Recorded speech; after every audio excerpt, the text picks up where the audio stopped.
पाकिस्तान के एक छोटे से गांव में सुबह का समय था। हल्की धूप मिट्टी के घरों पर पड़ रही थी और औरतें चूल्हों पर रोटियां बना रही थीं। बच्चे गली में खेल रहे थे और हर तरफ सादगी के साथ गरीबी भी साफ दिखाई दे रही थी। रहीम, एक मेहनती किसान, अपने खेत की ओर जा रहा था और मन ही मन सोच रहा था कि अगर इस बार फसल अच्छी हो जाए तो शायद कुछ राहत मिल जाए। तभी अचानक गांव के चौक से शोर उठा और एक आदमी दौड़ता हुआ आया और चिल्लाया कि गैस सिलेंडर 500 रुपए महंगा हो गया है। यह सुनते ही पूरा गांव सन्न रह गया और एक बुजुर्ग की आवाज निकली, या अल्लाह, अब यह जिंदगी कैसे चलेगी। रहीम जब घर पहुंचा तो उसकी पत्नी आयशा चूल्हे पर खाना बना रही थी।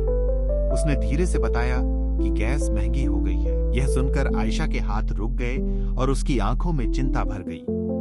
उसने पूछा, अब क्या करेंगे और बच्चों का खर्च कैसे चलेगा? लेकिन रहीम के पास कोई जवाब नहीं था। अगले दिन गांव के कई घरों में गैस की जगह फिर से लकड़ी के चूल्हे जलने लगे। धुआं घरों में भर गया, औरतें खांसने लगीं और बच्चे परेशान हो गए। छोटा अली मासूमियत से अपनी माँ से पूछता है कि अब हम गैस क्यों नहीं जलाते? तो आयशा उसे प्यार से समझाती है कि बेटा, अब वो बहुत महंगी हो गई है। रहीम जब बाजार गया तो आटा, दाल और तेल के दाम देखकर हैरान रह गया और दुकानदार से पूछ बैठा कि सब इतना महंगा कैसे हो गया। तो दुकानदार ने बेबसी से कहा कि अब हर चीज महंगी हो रही है, हम भी क्या करें। रात को रहीम घर के बाहर बैठकर आसमान की तरफ देखता रहा। उसकी जेब में बस कुछ सिक्के और पुराने नोट बचे थे।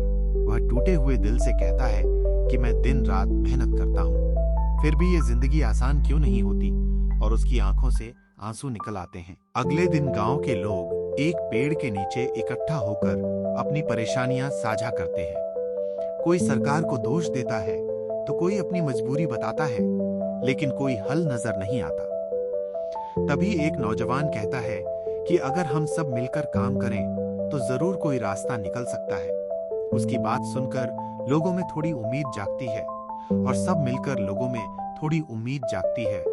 सब मिलकर लकड़ी और गोबर गैस जैसे विकल्पों पर काम करने का फैसला करते हैं। कुछ दिनों बाद गांव के लोग मिलकर एक छोटा सा समाधान तैयार कर लेते हैं। अब हालात धीरे धीरे बेहतर होने लगते हैं। धुआं कम हो जाता है और लोगों के चेहरों पर हल्की मुस्कान लौट आती है। आयशा कहती है कि अब लगता है सब ठीक हो जाएगा, और रहीम जवाब देता है कि जब लोग साथ होते हैं तो हर मुश्किल आसान हो जाती है।